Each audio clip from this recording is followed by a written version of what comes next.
안녕하세요. 이경물입니다. ARP 스푸핑에 대해서 설명을 해 보겠습니다. 어, 문서에 사용되는 그 아이콘 이미지 출처를 명시했고요. 자, 이제 L2 스위치부터 설명을 하겠습니다. ARP 스푸핑을 이해하기 위해서는 여러분들이 L2 스위치를 먼저 잘 이해를 하고 있어야 합니다. 자, 네트워크 구성을 먼저 설명할게요. 자, 라우터가 있고요. 그 다음에 호스트가 있습니다. 그리고 그 중간에 L2 스위치가 있습니다. 네트워크는 얘가 IP를 전부 다 갖고 있어요. 라우터도 IP가 있어야 됩니다. 얘는 10.1, 그 다음에 호스트들은 10.2, 10.3. 예.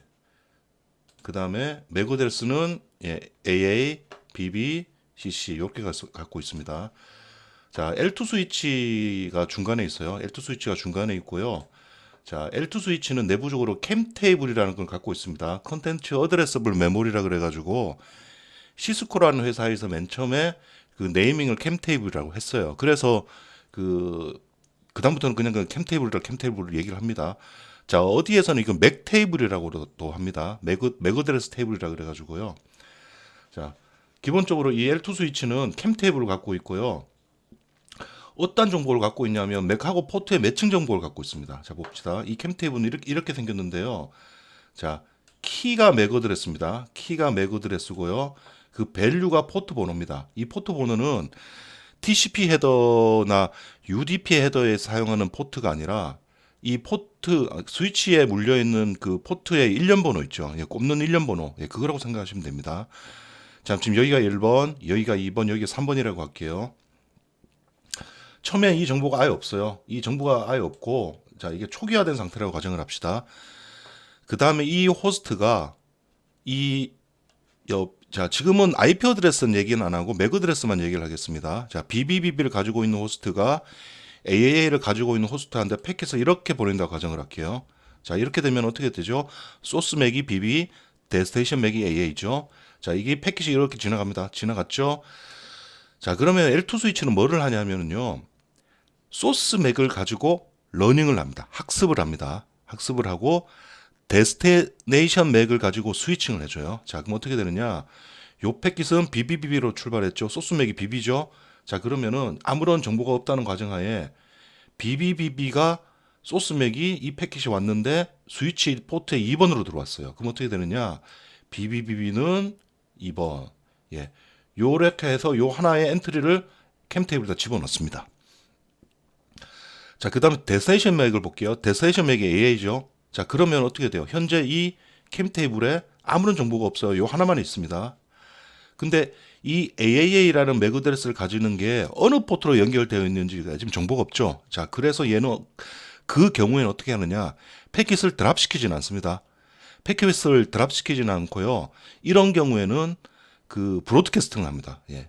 물려있는 모든 놈들한테 얘한테도 보내고 얘한테도 보내고 이런 브로드캐스팅을 합니다. 자, 이것을 브로드캐스팅이라고도 얘기를 하기도 하고 플러딩이라는 말을 사용하기도 합니다. 예. 캠 테이블에 데스티네이션 맥에 대한 정보가 없을 때 기본적으로 스위치는 패킷 드랍을 하지 않고 물려있는 모든 호스트들한테 그 패킷을 보냅니다. 예, 그거를 브로드캐스팅 혹은 플러딩이라고 얘기를 합니다. 자, 두 번째, 얘가 반대로 얘한테 패킷을 보내요. 그러면 소스 맥이 AA고 데스티네이션이 BB죠. 자, 이 경우에는 어떻게 되느냐? 자, 소스 맥이 AA인 패킷이 요렇게 들어왔죠? 요렇게 들어오죠? 그럼 어떻게 돼요? AA는 포트 번호 1번이다. 예, 요게 캠 테이블에 추가가 됩니다. 자, 그 다음에 BBBB, 데스티네이션 BB죠? 자, 이게 포트 있어요. 예, 캠 테이블에 있네요. BBBB는 2번이다. 라고 해서 자기의 캠 테이블이 있기 때문에 그 경우에는 이 패킷을 받아서 브로드캐스팅 하는 게 아니라 실제적으로 이쪽으로 보내줍니다. 예.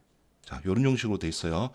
자, 이런 형식으로 캠 테이블은 L2 스위치는 캠 테이블을 가지고 있고 소스 맥을 가지고 학습, 러닝을 하고 데스티네이션 맥을 가지고 스위칭을 합니다.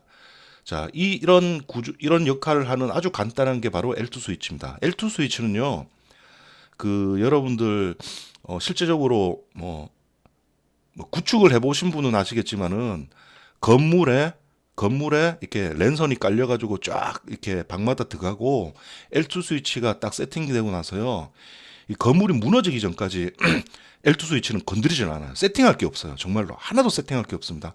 그냥 전원 연결하고 꽂으면 되는 거예요. 예. 그래서 그 뭐 거의 여러분들이 껐다 킬 일도 별로 없고요. 반대로 라우터는 어떻게 돼요? 라우터는 최소한 그 IP는 설정을 해주셔야죠. 근데 L2 스위치는 기본적으로 순수한 L2 스위치는요 설정해 줄 게 없습니다. 딱 하나 설정해 줄 게 있어요. 그 DHCP 스누핑이라고 있는데 그놈은 나중에 가서 다시 한번 설명을 드리겠습니다. 예. 자, 여러분들 알아두세요. L2 스위치, 자, 레이어 2, 무슨 레이어죠? 예, 데이터 링크 레이어, 그 다음에 이더넷 헤더입니다. 가장 대표적인 게 L2 스위치, 이더넷 스위치, 이더넷 L2 스위치는 내부적으로 캠 테이블을 갖고 있고, 이 캠 테이블에는 맥 어드레스가 키라고 돼 있고 포트 번호가 밸류로 돼 있는 이 테이블을 가지고 있으면서 패킷을 스위칭을 해줍니다. 이런 역할을 하는 것이 바로 L2 스위치다. 네, 여러분들 알아놓도록 하겠습니다. 자, 그 다음에는 ARP 테이블입니다. 그 여러분들 실습을 해보면 알겠지만요. 그 각각의 모든 호스트들 이놈도 갖고 있고요. 이놈도 갖고 있고 이놈도 갖고 있고 모든 그 IP 통신을 해야 되는 모든 개체들은 전부 다 호스트라고 얘기를 하고 그다음에 이런 호스트들은 전부 다 내부적으로 ARP 테이블을 갖고 있습니다. 자, ARP 테이블은요. 키가 IP예요. 키가 IP고 그 밸류가 맥 어드레스입니다. 이런 형식으로 되어 있어요. 예, 이런 형식으로 해서 그 ARP 테이블을 갖고 있습니다. ARP 테이블의 업데이트는 저번에 실습을 한 것처럼 ARP 리퀘스트나 ARP 리플라이에 의해서 자기 자신의 ARP 테이블을 업데이트하거나 추가하거나 그런 형식으로 됩니다. 자, 다시요. 키는 뭐죠? IP 어드레스. 예, 그 다음에 밸류는 맥입니다. 자, 다시 처음으로 갈게요. L2 스위치는 뭐죠? 키가 맥 어드레스, 그 다음 밸류가 포트 번호입니다. 자, 그 다음에 ARP 테이블은 키가 IP 어드레스, 그다음 밸류가 맥 어드레스입니다. 요 차이를 여러분들이 알아두시기 바랍니다. 자, 이전 장으로 한번 가볼게요. 여러분들이 그 네트워크 관련된 설정을 하거나 뭐 네트워크를 이렇게 구성을 그리거나 그럴 경우에요. 여러분들은 실질적으로 캠 테이블, L2 스위치를 건드릴 일은 거의 없습니다. 예. 거의 없기 때문에 이 부분에 대해서는 그 네트워크를 배우시는 분들도 이 부분은 잘 모르는 경우가 많아요. 예, 근데 이게 실제적으로는 이런 것이 있다는 것을 여러분들이 알아두셔야 합니다. 왜 알아둬야 되느냐? 여러분들이 제대로 된 ARP 스푸핑 모듈을 만들려고 하면 이걸 알고 있어야 됩니다. 자, 호스트도 ARP 테이블 갖고 있고요. 자, 이제 프라미스큐어스 모드를 얘기를 할게요. 자, 프라미스큐어스 모드를 우리나라 말로 하면 만능 모드, 무차별 모드라고 얘기를 하는데요. 이게 좀 의미가 정확하게 가지가 않습니다. 자, 이걸 뭐라고 하냐면요. 자, 이 반대말이 non-promiscuous 모드입니다. 예, 이게 왜 필요한지를 여러분들 설명을 드릴게요. 자, 이 호스트가 있고요. 호스트가 있고, 여기에, 라우터가 있고요. 호스트가 두 개가 있어요. 중간에 만약에, 스위치가 있는데, 이 스위치가 L2 스위치가 아니라 더미 허브라고 가정을 할게요. 더미 허브라고 가정을 하면은 이 패킷이 들어오는 것은 더미 허브는 무조건 브로드캐스트를 시킵니다. 자, 여러분들이 여기에서 어떠한 작업을 하고 있어요. FTP를 이용을 해서 파일을 송수신 받는다고 가정을 합시다. 근데 옆에 있는 사람은요, 농땡이를 쳐요. 유튜브를 보고 있고, 그 다음에 게임을 하고 있다고 가정을 합시다. 그럼 게임을 하고 있는 패킷이 계속 왔다 갔다 하겠죠? 자, 그러면 이 게임하고 관련된 패킷, 유튜버 관련된 패킷이 이쪽으로 오게 되면은 이게 브로드캐스트가 되어서 더미 환경에서요, 얘한테도 패킷이 가고, 얘한테도 패킷이 갑니다. 자, 그러면 이 패킷이 오면은요, 이 호스트는 그 패킷을 받아가지고, 지금 내가 지금 FTP를 하고 있는데, FTP와 관련된 거냐, 나의 프로세스와 관련된 패킷이냐를 검사를 해야 돼요. 이 검사를 하려 그러면은 그게 보통 CPU, 이렇게 IP 스택이나 TCP 스택으로 올라가야 되겠죠. 그렇게 되면은 뭐냐면은 CPU가 올라가요. CPU. OS 영역으로 IP 스택이나 TCP 스택은 OS 영역이기 때문에 CPU를 차지하게 되고 CPU를 차지하면 CPU 점유율이 올라갑니다. 자, 그게 골 때리는 현상이 발생합니다. 뭐죠? 여러분들이 옆에 있는 컴퓨터가 옆에 사무실에 있는 컴퓨터에서 유튜브나 게임을 하고 있는데 자기 자신 컴퓨터에 CPU가 올라가요. 예, 이게 말이 안 되죠? 예. 그래서 필요한 게 뭐냐면요. 패킷을 선별해서 받아들이는데 그것을 누가 하느냐? OS가 하는 게 아니고요. 네트워크 인터페이스, 네트워크 카드가 그 역할을 하게 되면 됩니다. 뭐죠? 패킷을 선별적으로 받아들여라. 그게 바로 넌 프라미스큐어스 모드입니다. 넌 프라미스큐어스 모드. 이게 좀 발음이 어려워요. 그래서 제가 이거를 NP 모드, 요거는 P 모드라고 얘기를 하겠습니다. 그 여러분들 프로그램 솔빙 할 때 뭐 NP 모드 뭐 그런 얘기 하죠. 예, 그거하고는 그 개념이 다른 거예요. 자, 다시 한번 얘기할게요. 넌 프라미스큐어스 모드는 그 패킷을 선별해서 받아들입니다. 누가? 네트워크 어댑터가요. 그 다음에 프라미스큐어스는 네트워크 어댑터가 선별해서 받아들이는 게 아니라 모든 패킷을 일단 다 받아들이는 겁니다. 예, 모두 받아들이는 게 프라미스큐어스고 선별해서 받아들이는 게 넌 프라미스큐어스 모드입니다. 넌 프라스 MP 모드에서는요, 그 패킷을 선별해서 받아들인다고 했죠. 이 받아들이는 조건이 세 가지를 봅니다. 맥 어드레스를 보는데 소스 맥을 볼까요? 안 그러면 데스티네이션 맥을 볼까요? 예, 바로 데스티네이션 맥을 봅니다.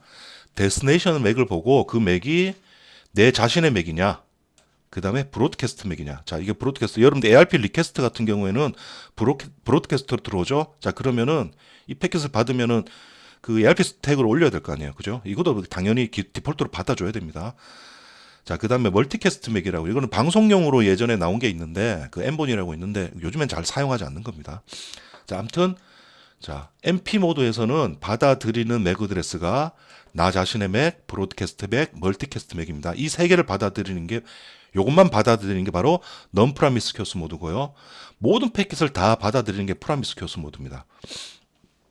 자, 그리고 여러분들 일반적으로 네트워크를 사용할 때는요, 그 여러분들의 어댑터는 그냥 MP 모드여도 상관없어요. P 모드까지 갈 필요가 없습니다. 자, 그리고 P 모드가 필요한 경우는 언제냐? 바로 스니핑 할 때요. 패킷 캡처링을 할 때. 예. 패킷 캡처링을 할 때 송수시되는 패킷이 내하고 관련 없는 그 패킷도 많이 있을 거 아니에요. 근데 그걸 어떻게 해서든지 받아가지고 분석을 하든지 뭐 해야 될 거 아닙니까? 그렇기 때문에 기본적으로 스니핑을 할 때는 네트워크 인터페이스를 프라미스큐어스 모드로 받아들이고 여러분들 일반 네트워크 어플리케이션을 사용할 때는 넌 프라미스큐어스 모드라고 보시면 됩니다. 요거를 한번 보여드릴게요. 자, 와이어샥에서 보시면요, 그 여러분들 패킷을 받아들일 때 인터페이스 설정하고 스타트 누르면 패킷이 잡히죠. 근데 여기에 보면은 Enable Promiscuous 모드라고 있어요. 예. 자, 요렇게 하면은 프라미스큐어스 모드로 해가지고 모든 패킷을 받아들이게 되고 이거를 끄면은 자기 자신하고 관련된 맥만 받아들이게 됩니다. 자, 그리고 자, 이게 지금 P 모드, MP 모드를 설명하면은 많은 사람들이 헷갈려하는 게 있어요. 뭐냐면은 P 모드는 무조건 받아들이니까 자기 자신한테 오지 않는 패킷도 받아들인다. 이렇게 생각하시는 분이 있어요. 자, 예전에 회사 다닐 때 그 스니퍼를 띄워놨어요. 근데 그 옆에서 패킷 컴퓨터에서 제너레이트 하는데 내 자신의 스니퍼에서 그 패킷이 보이지 않는 거예요. 그러면서 그분이 말씀하시는 게, 왜 그러지? P 모드이면 무조건 다 받아들여야 되는 거 아니야? 이렇게 얘기를 했는데, 그거는 잘못된 겁니다. 자, 프라미스큐어스 모드라 그래가지고 모든 패킷을 다 볼 수 있는 게 아니에요. 예. 자, 다시 한번 얘기해요. 스위치가 있고요. 라우터가 있고, 스위치가 있고, 그 다음 호스트가 있어요. 호스트가 있을 때 패킷이 실제적으로 이렇게 왔다 갔다 합니다. 왔다 갔다 하는데 내한테 오지도 않아요. 오지도 않는 패킷을 받는다라는 그런 개념이 아닙니다. P 모드와 NP 모드의 구분은 뭐냐면요. 어떻게 해서든지 내한테 패킷이 왔을 때 이것을 내가 받아들일 거냐 받아들이지 않을 거냐 이거를 구분하는 데 사용하는 겁니다. 아시겠죠? 여러분들이 헷갈려 하시면 안 돼요. P 모드라 그래가지고 모든 패킷, 내한테 오지 않는 패킷까지 볼 수 있다라는 그런 개념은 아닙니다. 자, 그리고 자, NP 모드일 때 맥 어드레스를 본다 그랬죠? 소스 맥을 보나요? 데스티네이션 맥을 보나요? 바로 데스티네이션 맥을 봅니다. 자, 여러분들이 맥 어드레스 프로토콜을 설계할 때 보통 소스를 앞에 집어넣고 데스티네이션을 뒤에 집어넣죠. 자, 소스 맥이 앞에 있고 데스티네이션 맥이 뒤에 있다고 가정합시다. 자, 그러면은 NP 모드로 작용을 하려고 하면은 우리는 이걸 봐야 되죠. 자, 패킷의 시작 위치가 이렇게 들어왔을 때 DM을 확인을 하려고 하면 어떻게 되죠? 잡힌 패킷에서 일단 6바이트를 스킵을 해야 됩니다. 6바이트를 스킵하고 그 다음에 그 뒤에 있는 6바이트를 봐야 돼요. 그죠? 약간 어렵죠. 근데 이렇게 설계를 안 하고 어떻게 돼요? 이 두 개를 거꾸로 합니다. 여기가 D맥이 되고 자, 여기가 소스맥이 돼요. 자, 그러면 어떻게 되죠? non-promiscuous 모드를 구현하기 위해서는 패키지 들어왔을 때 어떻게 돼요? 6바이트 스킵할 거 없이 처음부터 여러분들이 6바이트를 보면 됩니다. 그죠? 자, 이더넷 헤더에서 소스 맥과 데스티네이션 맥이 반대 순서가 거꾸로 되어 있는 이유가 뭐냐면 바로 이 MP 모드 때문에 그래요. MP 모드 때문에. 네트워크 어댑터가 MP 모드를 구현을 하려고 하면은 하드웨어적으로 그게 설계가 되어 있어야 되고요. 하드웨어적으로 설계가 됐을 때 소스맥과 데스티네이션 소스맥이 먼저 나온다 그러면 6바이트를 스킵하고 6바이트를 확인하는 그런 복잡한 구조로 가야 되지만 만약에 데스티네이션 맥이 앞에 있으면은 스킵할 거 없이 그냥 앞에서 6바이트만 보면 됩니다. 예, 다시 설명드릴게요. 이더넷 헤더에서 소스맥과 데스티네이션 맥이 거꾸로 된 이유는 네트워크 어댑터는 기본적으로 non-promiscuous 모드를 지원을 해야 되는데 이 non-promiscuous 모드를 지원을 제대로 하기 위해서 편하게 하기 위해서 특별하게 이더넷 헤더에는 소스와 데스티네이션의 순서가 거꾸로 되어 있습니다. 네, 여러분들 이걸 참고로 알아두시기 바랍니다. 자, 복잡하죠? 복잡한데 이건 여러분들이 알고 있어야 되는 그런 사항들입니다. 자, 그 다음에 자, 그 다음에 유선과 무선 네트워크 환경을 설명을 드릴게요. 지금 제가 여러분들한테 설명을 드린 거는요, 전부 다 유선으로 네트워크 환경을 그렸어요. 유선에서는 중간에 L2 스위치가 들어가고 이런 식으로 들어갑니다. 그럼 패킷이 이렇게 왔다 갔다 하면 내한테 보이지 않죠? 자, 왔다 갔다 하는 것을 내한테 보이게끔 하는 게 바로 ARP 스푸핑이라고 했어요. 자, 그런데 여러분들 요즘에는 대부분 무선 환경을 사용하죠. 무선에서는요, 중간에 L2 스위치가 없습니다. 여러분들 집에 IP타임 한 개 갖다 놓고 호스트들 이렇게 물려가지고 이렇게 사용을 하죠. 자, 무선은요, 정확하게 말하면 와이파이는 이게 L2 스위치가요, 논리적으로 여기에 들어가 있다라고 생각하시면 됩니다.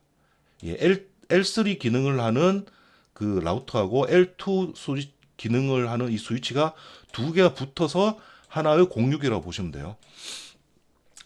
더 정확하게 엄격하게 말하자 그러면은 이거 여러분들 802.11을 배워야 돼요. 802.11에 대해서 여러분들이 나중에 무선 프로토콜을 배워야만이 그 정확한 걸 알고 있는데 일단은 여러분들은 논리적으로요. 물리적으로는 중간에 L2 스위치가 없다고 하더라도 논리적으로는 이런 유선 네트워크 환경과 똑같다.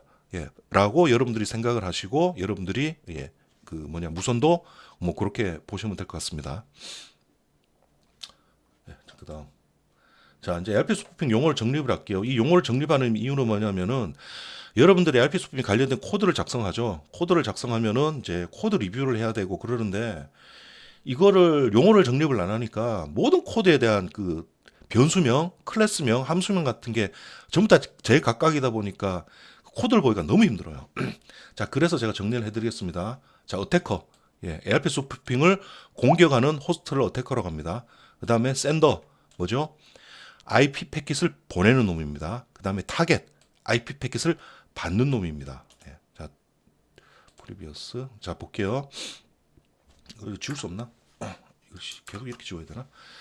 자, 패킷이 여기서 출발해서 이쪽으로 나갑니다. 자, 예를 들면 우리가 어떠한 컴퓨터 10.2에서 외부로 8.8.8.8로 핑을 보내야 하고 IP 패킷이 이렇게 가죠. 이런 경우에는 얘가 어태커라고 가정을 할게요. 얘가 어태커의 입장에서 봤을 때 어떻게 되죠? 얘가 샌더가 됩니다. 샌더. IP 패킷을 보내는 놈. 자, 그 다음에 밖으로 나가가지고 얘를 경유해서 가죠. 그럼 얘가 타겟이 되는 거예요. 자, 어태커 입장에서 보는 겁니다. 어태커 입장에서 하는 입장은 뭐냐면 나는 샌더에서 타겟으로 가는 IP 패킷을 보고 싶어. 예, 이런 뜻입니다. 알겠죠? 자, 이게 샌더, 타겟, 어태커입니다. 여러분들 헷갈리시면 안 돼요. 자, 반대로요. 반대로 여기서 이제 들어오는 패킷을 이렇게 가겠죠. 이렇게 갈 때 이 IP 패킷에 대한 샌더는 누군가요? 바로 라우터가 됩니다. 얘가 샌더가 되고 얘가 반대로 라우터가 돼요. 예, 이런 형식으로요. 자, 어태커는 IP 패킷을 보내는 놈을 샌더, 받는 놈을 타겟이라고 합니다. 자, 이게 이렇게 될 수도 있고 반대로 될 수도 있어요. 아시겠죠? 용어는 헷갈리시면 안 됩니다. 계속 이렇게 되나? 자, 다시 용어 정리할게요. 공격하는 놈, 그 다음에 그 샌더, IP 패킷을 보내는 놈입니다. 그 다음 타겟, IP 패킷을 받는 놈이에요. 같은 네트워크 환경에서요. 자, 그 다음에 이 스푸핑 플로우라고 있습니다. 플로우는 뭐냐면요. 샌더하고 타겟을 하나의 쌍으로 가집니다. 하나의 쌍으로 가지고 어태커가 공격을 수행을 해야 돼요. 그럼 어태커는 누구를 속여야 되느냐? 타겟을 속이는 게 아니고 샌더를 속이는 겁니다. 아시겠죠? 자, 그리고 어태커는 이 샌더와 타겟의 쌍이 하나만 있는 건 아니에요. 여러 개를 공격할 수도 있습니다. 예, 그렇기 때문에 이것을 플로우라는 단어를 써서 여러 개를 공격할 수 있다. 예, 이거를 여러분들 ARP 스푸핑 플로우라고 보시면 됩니다. 자, 그 다음에 오리지널 IP 패킷, 스푸드 패킷, 릴레이 패킷. 어떻게 되냐면요. 다시 뒤로 갈까요? 어디 갔나? 여기 뒤에다 해놨을 거예요. 자, 이거 설명을 할게요. 자, 이게 어태커예요. 샌더고 타깃입니다. 이 원래 패킷이 이렇게 가죠? 이렇게 가죠? 요거를 오리지널이라고 합니다. 근데 내가 만약에 얘한테 공격을 성공을 했어요. 감염을 시켰으면 얘는 패킷을 누구한테 보내요? 예, 저한테 보내게 됩니다. 어태커한테 보내게 돼요. 이거를 스푸트 패킷이라고 합니다. 자, 그 다음에 얘는 스푸트를 받으면은요, 이 가만히 있으면 안 돼요. 이 원래 가야 될 곳으로 보내줘야 됩니다. 예, 이거를 릴레이라고 합니다. 자, 오리지널 패킷, 스푸트 패킷, 릴레이 패킷이에요. 오리지널은 누가 보내는 거죠? 예, 샌더가 보내는 겁니다. 얘가 보내는 거고요. 스푸트는 얘가 쏘갔죠? 얘한테 보낸 거죠. 스푸트도 샌더가 보내는 거예요. 그 다음에 릴레이는 누구죠? 릴레이는 바로 어태커가 보내는 겁니다. 요 세 개를 제가 여러분들한테 설명을 드렸습니다. 아이고, 프리비어스. 자, 이 세 개 설명을 드렸고요. 자, 이 세 개는 오리지널과 스푸프트와 릴레이는요, 정확하게 아셔야 돼요. 이건 IP 패킷이에요. 자, 그 다음에 뭐냐? 우리는 어떻게 해서든지 샌더를 속여야 되죠. 샌더를 속이기 위해서 여러분들이 해야 될 게 뭐냐면요, 상대방한테 감염을 시켜야 됩니다. 감염을 시킬 때는 ARP 프로토콜로 감염을 시키는 거예요. 알겠죠? ARP 임팩트를 해서 감염을 시키고요. 자, 그 다음에 감염이 된 상태에서 여러분들이 프로그램을 종료를 해요. 그래, 그냥 나오면 어떻게 돼요? 샌더가 계속 쏘가 있죠? 그렇게 되면 안 됩니다. 프로그램을 종료를 했을 때는 그 샌더한테 다시 ARP 테이블을 복귀를 시켜줘야 됩니다. 이거를 ARP 리커버라고 합니다. 여러분들 프로그램을 제대로 짤라 그러면은 ARP 인펙트 패킷도 기능도 구현을 해야 되지만요. ARP 리커버도 여러분들이 구현을 하셔야 됩니다.